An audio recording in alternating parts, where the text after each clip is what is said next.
नमस्कार फ्रेंड्स, मैं हूं doctor Vashishtha, Ayurveda consultant. Friends, बहुत सारे आयुर्वेद डॉक्टर्स बार बार आग्रह कर रहे हैं कि हम एक सेशन ऐसा करें जिसमें सिर्फ अर्श रोग यानी पाइल्स की ड्रग ट्रीटमेंट पर ही चर्चा हो। तो ये सेशन उसी पे है। तो अगर आपको इंटरेस्ट है अर्श रोग का ट्रीटमेंट करने में और वो भी दवाइयों से, तो इस सेशन को पूरा देखिए। तो आयुर्वेद के साथ यूनानी डॉक्टर्स, होम्योपैथिक, सिद्धा, इवन एलोपैथिक डॉक्टर्स भी इस सेशन को अटेंड कर सकते हैं और इससे काफ़ी कुछ जानकारी उनको मिल सकती है। या फिर अगर कोई कॉमन मैन है, मान लो सामान्य जन है, डॉक्टर नहीं है और उनको खुद पाइल्स की प्रॉब्लम है या उनके घर में किसी को है या जान पहचान में है, तो वो भी सेशन तो अटेंड कर ही सकते हैं। लेकिन इलाज तो कोई आयुर्वेद डॉक्टर ही करेगा या कोई क्वालिफाइड डॉक्टर ही करेगा, इतना उनको ध्यान रखना है, खुद इलाज नहीं करना है। तो सबसे पहले हम ये देखते हैं कि पाइल्स होता क्या है। तो सिंपल सी बात है कि पाइल्स की एक 3 गद्दियाँ होती हैं, कुशन्स होते हैं। ये ऊपर से नीचे की ओर गद्दियाँ होती हैं। इनको पाइल मैसेज कहते हैं या हेमोरैडल प्लेक्सस कहते हैं। तो इन नेचर ने बनाए हैं और इनका पर्पज़ क्या है कि जो ऊपर रेक्टम के अंदर मल इकट्ठा होता है, स्टूल, वो अपने आप बाहर ना निकल जाए, उसको रोकने के लिए ये गद्दियाँ हैं। तो नॉर्मली हर एक व्यक्ति में होती हैं। प्रॉब्लम तब आती है जब ये फूल जाती हैं, तो उस समय इनको एक्चुअली पाइल्स कहा जाता है। ठीक है, अदरवाइज तो इनको हेमोरैडल प्लेक्सस कहते हैं। ठीक है, फूलता क्या है, इनके अंदर ब्लड वेसल्स होती हैं, वो फूल जाते हैं, तो इनका साइज बढ़ जाता है।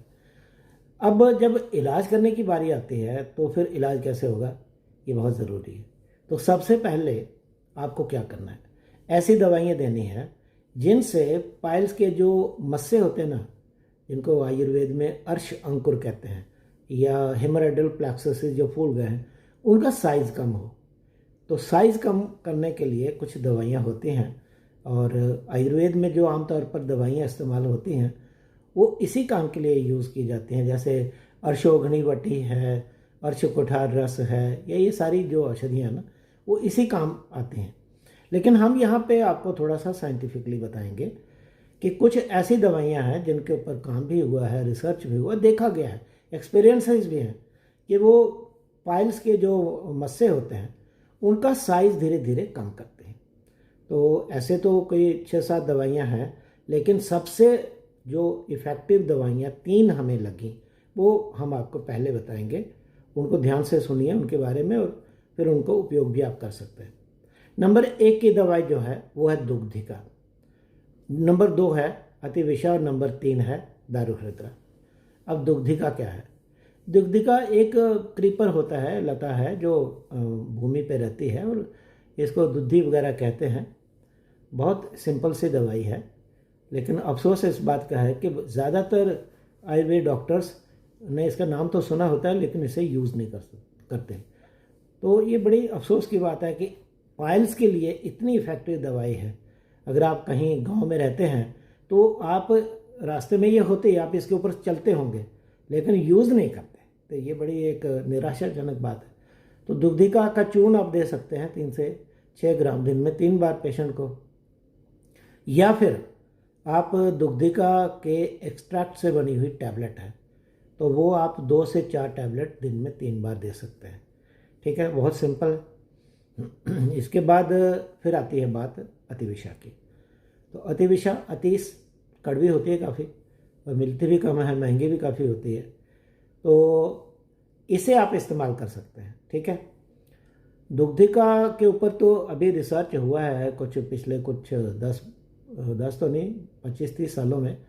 लेकिन अतिविषा का नाम तो आचार्य चरक ने लिखा हुआ है ना, अर्शोहर महाकषाय में। उन्होंने बताई है कि ये औषधियाँ अर्शोग्न हैं, तो उनमें अतिविषा भी है। तो और आप देंगे कैसे? चूर्ण देंगे तो 2 से 4 ग्राम दिन में 3 बार दीजिए।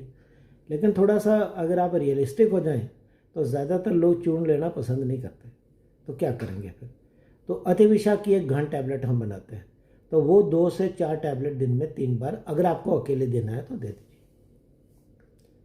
या फिर हमने क्या किया है कि अतिविषा और दुग्धिका और अगली एक दवाई है उसको मिला के एक दवाई बनाइए, पाइली टैबलेट।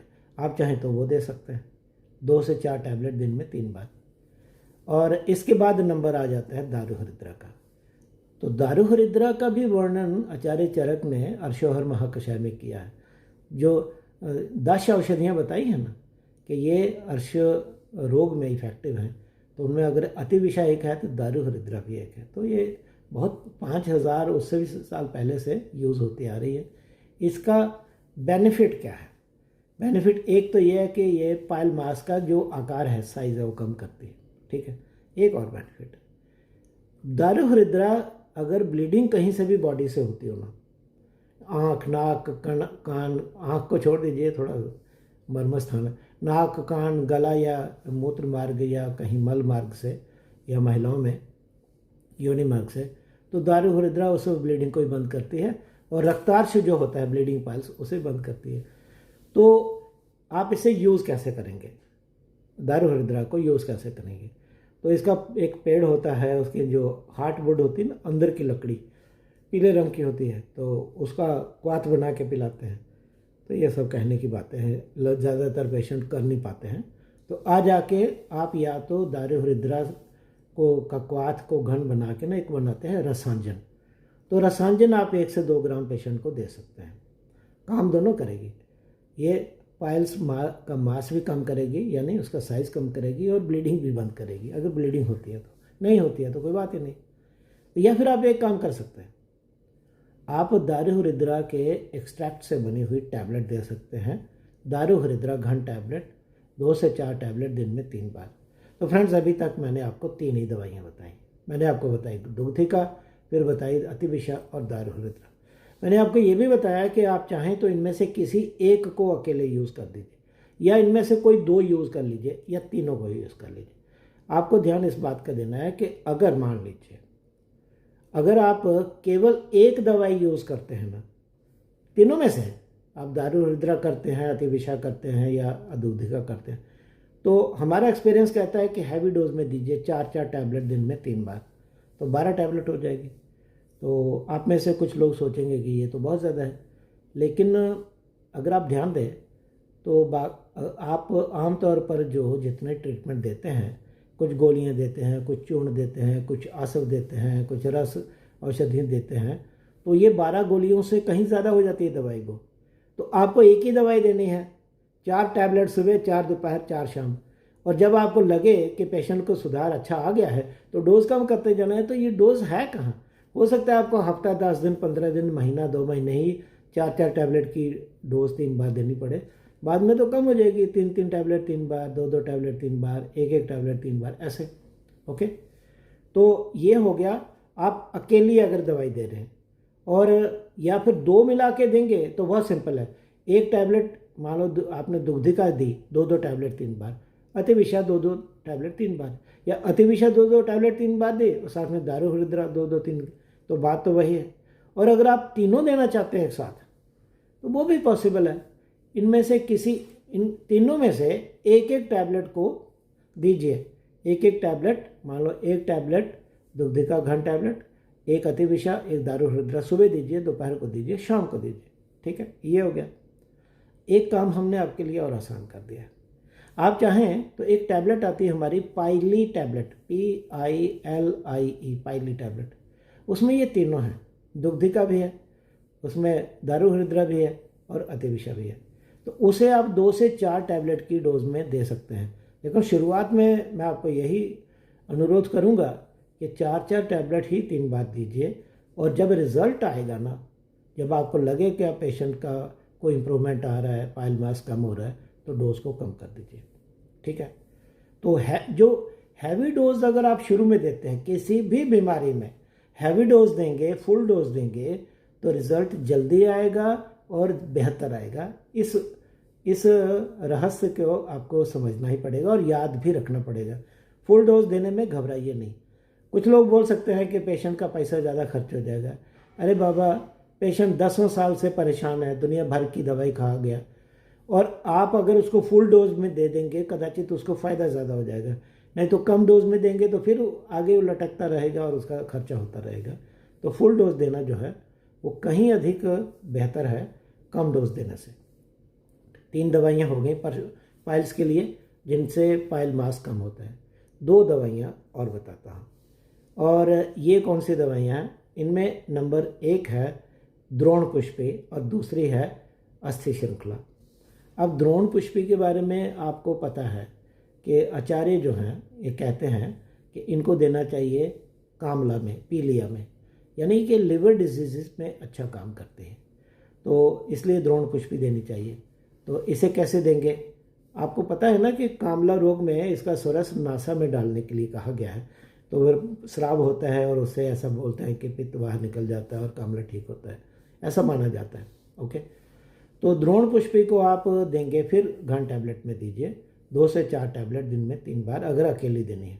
अगर किसी के साथ देनी है तो डोज को कम कर दीजिए। और अस्थि श्रृंखला, अब आप सोचेंगे कि ये कौन सी बात होगी भाई। अस्थि श्रृंखला जो है वो तो हड्डी जोड़ है, सिसस क्वाड्रेंगुलरिस, वो तो हड्डियाँ जोड़ने के काम आती है, टूटी हड्डियाँ जोड़ने, फ्रैक्चर्स में। तो पाइल्स में उसका क्या काम है? तो आपको जान के बहुत अच्छा लगेगा कि अभी रिसर्च हुई है पिछले कुछ एक दशकों में, 2-3-20 साल हो गए मुझे लगता है इस पर रिसर्च होते, और देखा क्या गया है कि ये जो अस्थि श्रृंखला होती है ना, ये जो वेन्स होती है ना, वेन्स की वाल्स वैसे पतली होती हैं, ये उनको थोड़ा टोन अप करते हैं, उनको संकुचित करते हैं। और पाइल्स में होता क्या है, ये जो वेन्स या दूसरी ब्लड वेसल या साइनसॉइड्स वो डायलेट हो गए होते हैं, फैल जाते हैं, उनको संकुचित करना है। तो ऐसा माना जाता है कि अस्थि श्रृंखला में वेनोटोनिक एक्टिविटी पाई गई, यानी वेन को टोन अप करने की, संकुचित करने की, सिकोड़ने की। तो पाइल्स में वैसे ही फैली होती है, उनको टोन अप करती है, तो इससे ज़्यादा अच्छा क्या चाहिए। तो अभी बहुत सारे आयुर्वेद डॉक्टर्स जो हैं अस्थि श्रृंखला को अब पाइल्स में भी यूज़ कर रहे हैं, और इसी आधार पे वेरिकोस वेन्स में भी इसे यूज़ किया जा रहा है। रिजल्ट्स मिलते हैं, किसी में बहुत अच्छे मिलते हैं, किसी के थोड़े मिलते हैं, किसी में नहीं मिलते, लेकिन यूज़ होती है। तो 2 दवाइयाँ आपको और बता दी, द्रोण पुष्पी जिसे आप घन टैबलेट में के रूप में दे सकते हैं, और अस्थि श्रृंखला जिसे आप घन टैबलेट के रूप में दे सकते हैं, 2 से 4 टैबलेट 3 बार, ठीक है। अब मैं इसके बाद 3 दवाइयाँ आपको और बताऊँगा जो कि पाइल्स के मस्से कम कर सकते हैं, ठीक है। एक तो है नींब, तो नींब की निम्बोली यूज़ होती है, ठीक है। बीज होते हैं ना, गुठली, उसको निम्बोली कहते हैं। तो वो उससे बनती है अर्शोग्नि बटी। तो आप चाहें तो अर्शोग्नि बटी यूज़ कर लीजिए, नींब की निम्बोली यूज़ कर लीजिए, उसको पाउडर करके वो दीजिए। एक तो वो हो गई। एक दवाई है वो है सहदेवी। अब सहदेवी जो है वर्नोनिया सिनेरिया, सहदेवी के बारे में आपको पता है कि ये तो पेशाब खुल के लाती है, ये तो मूत्राशमरी को घोल के या तोड़ के निकालती है, या ये पेशाब बनने में हेल्प करती है, इसलिए किडनी फेलियर में भी इसे यूज़ किया जा सकता है। तो आपके माइंड में तो यही है ना।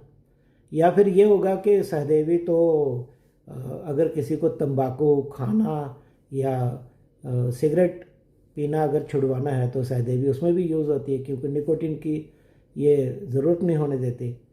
और कुछ एक आप में से कुछ एक जानते होंगे कि सहदेवी से बुखार भी उतारा जाता है, तो ये पैरासिटामोल की तरह एंटीपायरेटिक भी है।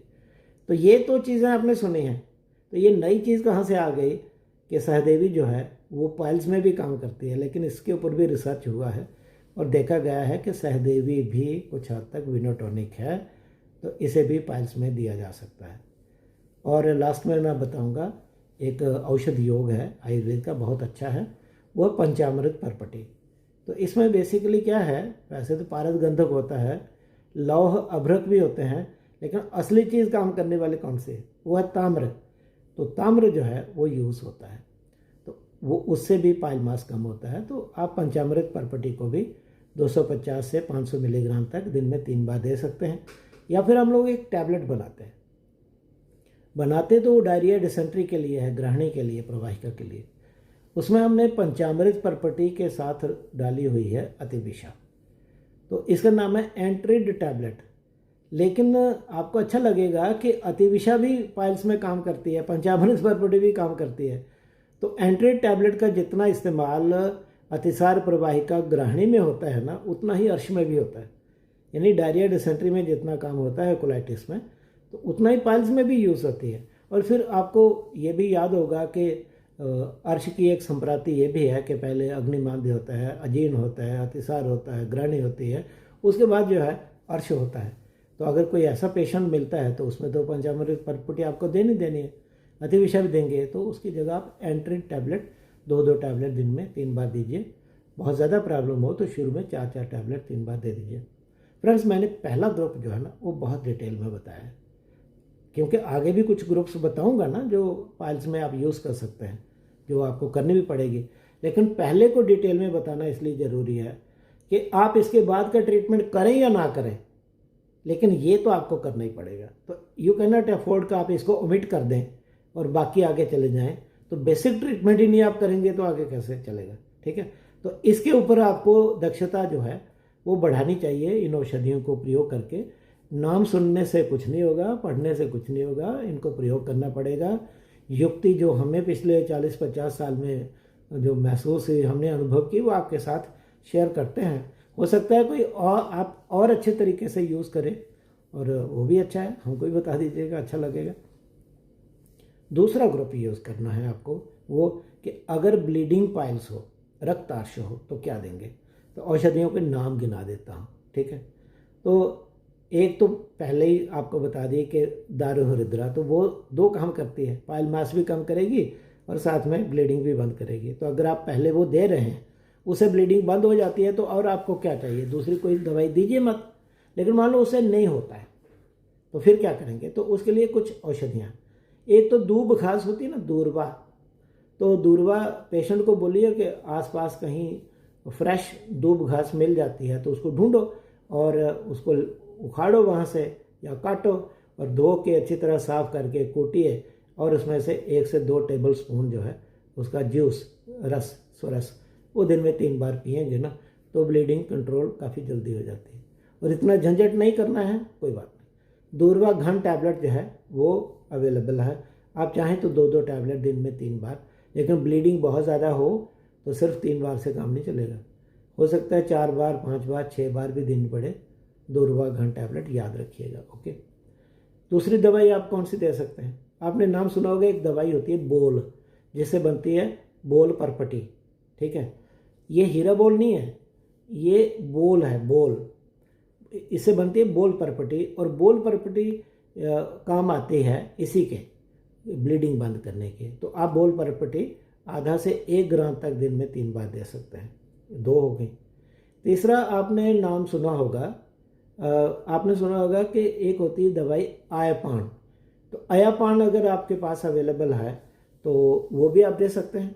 और बहुत जल्दी हम लोग उसकी घन टैबलेट भी बनाने जा रहे हैं, तो वो आप आयापान की घन टैबलेट भी दे सकते हैं।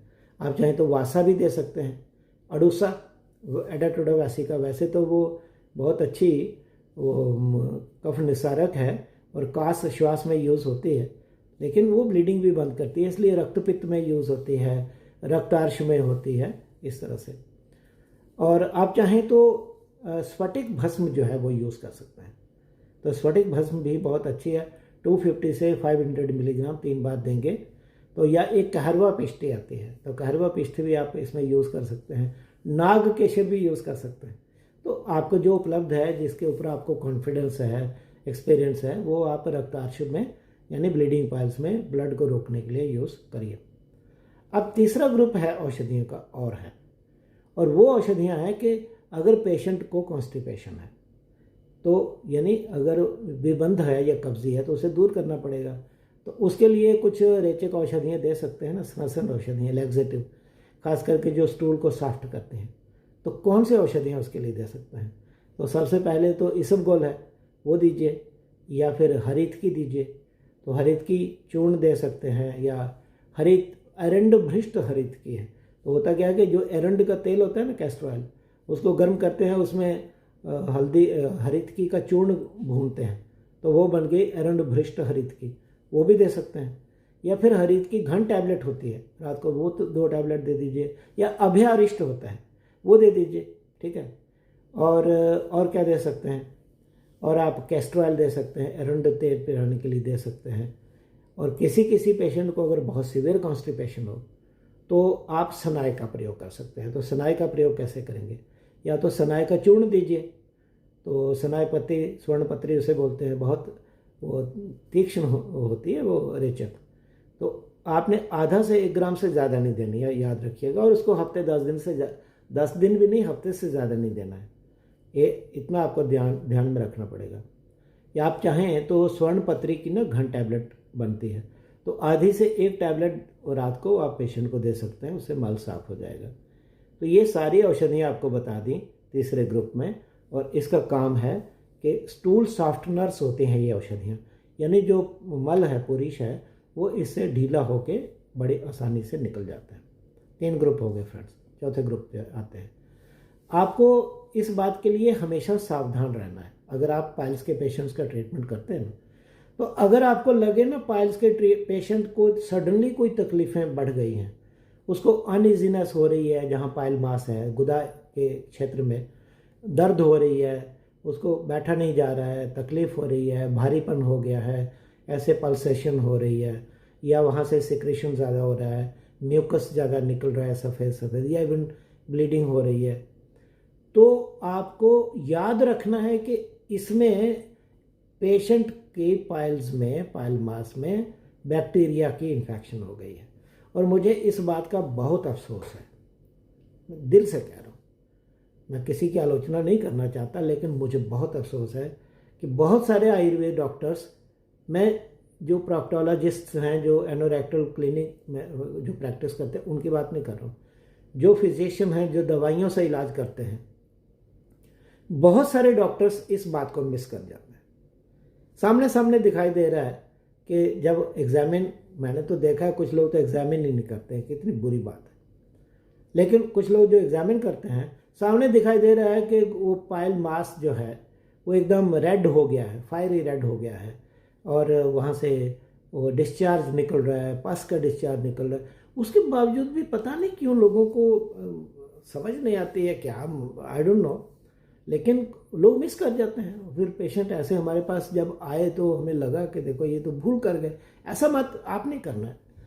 जहाँ आपको लगे ना कि पेशेंट को तकलीफ हो रही है, दर्द हो रही है, खुजली हो रही है, भारीपन है, बैठने में तकलीफ हो रही है, सिक्रेशन हो रहा है, ब्लीडिंग हो रही है, समझ जाइए कि ये पाइल्स में, पाइल मास में इन्फेक्शन हो गया, और वो बैक्टीरिया से होता है, वायरस से नहीं होता और फंगस से भी नहीं होता ज़्यादा। तो आपको देनी है एंटीबैक्टीरियल दवाइयाँ। तो 2 दवाइयाँ इसमें बहुत काम करती हैं। तो आपको जान के खुशी होगी कि एक तो आप पहले ही दे रहे हैं ना, पहले ग्रुप में अतिविषा, और दूसरी चिरायता है। दोनों में से कोई एक दे दीजिए। ये भी हो सकता है कि अगर आप मान लो शुरू से अतिविषा पेशेंट को दे रहे हैं तो उसको इन्फेक्शन होगा ही नहीं, ऐसा भी हो सकता है, इन्फ्लेम्ड पाइल्स होंगी नहीं, या कभी कभी हो भी जाती है, मान लो इन्फेक्शन सीवियर है तो केवल अतिविषा से काम नहीं चल रहा है, तो आप साथ में चिरायता मिला लो। तो चिरायता को आप कैसे देना है, वही या तो चूर्ण दीजिए, जो प्रैक्टिकली नहीं है, बहुत सारे लोग ज़्यादा दिन खाते नहीं हैं। 6 ग्राम चूर्ण कौन खाएगा, इतना कड़वा सुदर्शन चूर्ण, दिन में 3 बार, या चिरायता का चूर्ण, ठीक है, वो खाएगा कोई नहीं। अच्छा है, सुदर्शन घन वटी दे दीजिए, सुदर्शन घन टैबलेट दे दीजिए, लेकिन 4-6 टैबलेट 3 बार दीजिएगा, 2-2 से काम नहीं होगा। या फिर आप सुदर्शन, हम लोग चिरायता घन टैबलेट बनाते हैं, वो दे दीजिए। ये मैंने बोला कि पता नहीं बोला या नहीं बोला आपको पता होगा कि अतिविषा और चिरायता को मिला के हम एक टैबलेट बनाते हैं, उसमें वो उसका नाम है इन्फेक्सी टैबलेट। और उस इन्फेक्सी टैबलेट को हर प्रकार की बैक्टीरियल इन्फेक्शन में हम लोग देते हैं, जिसमें ये वाली इन्फेक्शन भी शामिल है, यानी पाइल मास में होने वाली इन्फेक्शन भी शामिल है। ओके, तो आप इन्फेक्सी टैबलेट को 2 से 4 टैबलेट 3 बार दीजिए। इन्फेक्शन कंट्रोल हो तो उसकी डोज को कम कर दीजिए। वैसे आपकी जानकारी के लिए बता दे रहा हूँ कि इन्फेक्सी टैबलेट में इन्फेक्सी टैबलेट में हम लोगों ने अतिविषा चिरायता के एक्सट्रैक्ट तो डाले हैं, साथ में गंधक भी डाली है शुद्ध, और यशद भी डाली है, इससे वो काफ़ी स्ट्रांग हो जाती है। और भी दवाइयाँ हैं जिनको आप बैक्टीरियल इन्फेक्शन में दे सकते हैं, जिसमें मंजिष्ठा है, सारिवा है, निम्ब है, ये सारी आप दे सकते हैं। कभी कभी हो सकता है आपको ताम्र देना पड़े, मल्ल देना पड़े, अगर बहुत इन्फेक्शन है तो वो भी कर सकते हैं। 4 ग्रुप हो गए फ्रेंड्स। 5वें पे आता हूँ, जो कि चौथे से जुड़ा हुआ है। तो चौथे का काम कब आएगा, इन्फेक्शन को ट्रीट करना है, तो इन्फेक्शन होगी तो करें। तो इन्फेक्शन होने से सूजन हो जाती है, तो 5वां ग्रुप है एंटी इन्फ्लेमेटरी मेडिसिन का, यानी ऐसी दवाइयाँ जिनसे सूजन कम हो। तो सूजन कम करने के लिए आप कौन सी दवाइयाँ देंगे। हमारा अपना अनुभव है कि इसमें एरंड मूल बहुत अच्छा काम करती है। तो आप ऐसा कर सकते हैं, है तो बात थियोरेटिकली है, प्रैक्टिकली पॉसिबल नहीं है। एरंड मूल लाइए, उसका चूर्ण 3 से 6 ग्राम दीजिए या उसका क्वाथ बना के दीजिए 50 से 100 ml। वो लेने वेने वाला नहीं है पेशेंट, इतना नहीं लेते, इतना झंझट ही नहीं कोई करता है। तो अच्छा है कि एरंड मूल घन टैबलेट 2-2 टैबलेट दिन में 3 बार पेशेंट को पानी के साथ दे दीजिए। आप चाहें तो दूसरी शोधर औषधियाँ हैं ना, आप चाहें तो बिल्व पत्र घन टैबलेट है वो भी दे सकते हैं। आप चाहें तो क्या नाम है उसका, रासना टैबलेट दे सकते हैं। ठीक है, तो बहुत सारी दवाइयाँ हैं जो आप दे सकते हैं, तो वो दीजिए। शल्लकी दे दीजिए, गुगलू दे दीजिए, ये सारी औषधियाँ हैं जो आप दे सकते हैं। 5 ग्रुप हो गए फ्रेंड्स। अब इसके बाद भी अगर कोई कॉम्प्लिकेशन इसमें होती है, जैसे मान लीजिए आपको पेशेंट हिस्ट्री देता है कि मेरी बवासीर या पायल से शुरू हुई थी, जब मुझे कुछ समय तक डायरिया डिसेंट्री हुई, यानी अतिसार हुआ, प्रवाहिका हुई, उसके बाद ये बन गई। तो फिर आपको क्या करना होगा? आपको फिर उस संप्राप्ति का भी को भी तोड़ना है ना। वो जो अग्निमांद्य, अजीर्ण अग्निमांद्य, अतिसार, प्रवाहिका, अर्श वाली जो है ना ग्रहणी, उसको भी तोड़ना है। तो ग्रहणी की चिकित्सा करिए। तो ग्रहणी की चिकित्सा के लिए आपके पास 2-3 दवाइयाँ अच्छी हैं। अतिविषा बहुत अच्छी है, जो पहले ग्रुप में आती है। दूसरी अतिविषा बैक्टीरियल इन्फेक्शन में भी आती है।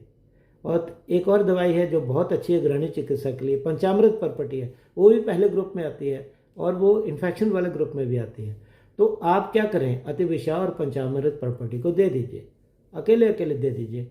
आप चाहें तो अतिविषा घन टैबलेट दे दीजिए या फिर पंचामृत परपटी 250 से 500 मिलीग्राम दे दीजिए, या इनसे बनी हुई एंट्री टैबलेट दे दीजिए। तो आपको उसमें पेशेंट को फ़ायदा होना शुरू हो जाएगा। या आप कुटज भी दे सकते हैं, और इसमें चाहें तो आप कुटज के साथ आप मुस्तक दे सकते हैं। मुस्तक, तो मुस्तकारिष्ट जिसका आता है वो भी दे सकते हैं। कब? जब अग्निमांद्य, अतिसार, प्रवाहिका ग्रहणी से होके अर्श हुआ तब की बात है। ठीक है, तो ये भी हो गया। अब कुछ लोगों को इसलिए अर्श हो जाता है कि उनका लिवर कमज़ोर होता है। तो लिवर में अगर कोई प्रॉब्लम है या बैक प्रेशर हो रहा है, तो लिवर के लिए भी टॉनिक दवाइयाँ आपको देनी पड़ेंगी ना। तो लिवर के लिए टॉनिक दवाइयाँ कौन सी आती हैं? कटकी आती है, भूमि अमल की है, काकमाची है, शरपुंखा है, ये सारी दवाइयाँ काम करती हैं। ये सारी दीजिए, इनमें से कोई एक दे दीजिए, आपकी इच्छा है। आप चाहें तो आरोग्यवर्धिनी दे दीजिए, उसमें कटकी होती है। ऐसे कटकी देंगे तो वो बहुत कड़वी होती है, पेशेंट लेगा भी नहीं। और आरोग्यवर्धिनी का क्या फ़ायदा है? उसमें ताम्र भी है जो कि पंचामृत परपटी में है, तो वहाँ से भी वो फ़ायदा करेगा। गुगलू भी है, उसमें शिलाजीत भी है, बहुत सारी दवाइयाँ हैं। तो आरोग्यवर्धिनी आप दे सकते हैं। अर्शकुठार रस भी दे सकते हैं, उसमें ताम्र होता है। ठीक है, ये सारी हो गई दवाइयाँ। और अगर आपको लगता है कि लिवर में प्रॉब्लम आ रही है तो आप दे सकते हैं। तो जैसे मैंने कहा, भूमि अमल की दे सकते हैं, चूर्ण दे दीजिए, या उस भूमि अमल की घन टैबलेट आती है फाइलोसिल के नाम से, आप वो दे सकते हैं। ठीक है, या फिर भूमि अमल की, शरपुंखा, काकमाची, इनकी अलग अलग घन टैबलेट्स आती हैं, तो वो दे सकते हैं। या इन तीनों को मिला के एक लिवी टैबलेट आती है, वो दे सकते हैं। तो ये सारी मेडिसिन हो गई। यानी ड्रग, आपको इतना तो क्लियर हो जाना चाहिए कि आपको ज़्यादा से ज़्यादा 1, 2 या 3 ग्रुप्स की दवाइयाँ देनी है, सारी नहीं देनी। पर आपको पता तो होना चाहिए ना कि अर्श रोग है, उसमें कौन कौन सी प्रॉब्लम्स हो सकती हैं, आपको कौन कौन से ग्रुप्स की दवाइयाँ उसमें देनी होगी। तो लास्ट में हम आ जाते हैं कि लोकली आपको क्या दवाइयाँ देनी हैं अर्श रोग में। तो मैं आपको एक सिंपल सी बात बताऊं जो ट्राइड एंड टेस्टेड है। सरसों का तेल होता है ना, सिंपल सरसों का तेल, तो उसमें ये हमने कहीं से देखा है, हमारा अपना नहीं है लेकिन अनुभूत है, हमने इसको ट्राई किया है। सरसों का तेल लीजिए, उसमें थोड़ा सा कर्पूर डाल लीजिए, उसको धूप में रख दीजिए, घुल जाए तो वो तेल लगवाइए, तो बहुत फ़ायदा करती है। एक बात आप समझ लीजिए। बाकी कासीसादी तेल जो है वो काफ़ी अच्छा फ़ायदा करता है। और कई प्रकार की जो है मलहर होती है, अशोभन मलहर वगैरह होती है, वो भी आप लगा सकते हैं। तो यानी इनमें से कोई भी चीज़ आप लोकली अगर पेशेंट को लगवाते हैं, लेकिन दूसरा होता है कि अगर इन्फेक्शन हो गई है, इन्फ्लेमेशन हो गई, इन्फ्लेम्ड पाइल्स है, तो सिड्स बाथ जो है अवगाह स्वेद बहुत ज़रूरी है। क्योंकि टब में पानी गर्म करिए, थोड़ा सा डेटॉल डालिए, या डेटॉल नहीं डालना है तो पंचवल्कल क्वाथ डालिए, या उसकी टैबलेट्स भी आती हैं वो डाल दीजिए घोल के, वो बिठा दीजिए पेशेंट को। या नींब आपको नहीं डालना है, कोई बात नहीं, नीम के पत्ते पानी में उबालिए, उसमें बिठा दीजिए पेशेंट को, थोड़ा सेक भी हो जाएगा और थोड़ा एंटीसेप्टिक इफेक्ट भी उसका आ जाएगा। तो फ्रेंड्स, ये हमने बात की इस सेशन में, हमने बात की अर्श रोग की चिकित्सा यानी बवासीर या पाइल्स का ट्रीटमेंट, लेकिन ड्रग ट्रीटमेंट, क्योंकि पाइल्स के ट्रीटमेंट के लिए क्षार भी यूज़ होता है, अग्नि भी यूज़ होती है और शल्य क्रिया भी होती है। तो अब शल्य क्रिया वाले तो पूरे फुल फ्लैजेड उनका एक सिस्टम है, वो तो जब एक लेवल से आगे एडवांस हो जाएगी तो ट्रीटमेंट उनका ही करना है, या वो क्षार सूत्र से या क्षार लगा के भी करते हैं, ठीक है, और अग्नि चिकित्सा भी करते हैं, क्रायो सर्जरी भी होती है, तो लेज़र से भी करते हैं, ठीक है। तो वो अलग अधिकार है, हमारा अधिकार है दवाइयों का, और हमने आपके साथ डिस्कस कर लिया कि ये औषध चिकित्सा है अर्श रोग के लिए। तो फ्रेंड्स, अगर कोई क्वेरीज हों तो आप यहाँ नीचे दे सकते हैं कमेंट्स में, या हमारा जो व्हाट्सएप नंबर है वो है, मैं आपको दिखाई भी दे रहा है, इस व्हाट्सएप नंबर पे आप अपनी क्वेरी भेज दीजिए, या कोई सुझाव है या व्हाटएवर आप बता दीजिएगा। और कौन से टॉपिक्स पे, कौन सी बीमारियों पे आपको हमसे सेशंस चाहिए वो भी बता दीजिएगा, तो हम लोग समय निकाल के उस पर भी सेशंस करेंगे, ठीक है। तो आप अभी तक यहाँ पहुँच गए, अब 32 मिनट होने वाले हैं, तो 32 मिनट का आपने ये सेशन अटेंड किया है, तो सचमुच हम लोग आपके आभारी हैं कि आपने लाइफ की कीमती 32 मिनट जो है वो आपने हमको दिए हैं, तो सचमुच इसके लिए हम लोग आभारी हैं। तो बहुत बहुत धन्यवाद। अपना ध्यान रखिए, अपने पेशेंट्स का ध्यान रखिए, अपने सगे संबंधियों का, साथियों का ध्यान रखिए, ठीक है। और कोशिश करिए कि जितना वैज्ञानिक तरीके से आप सोच सकते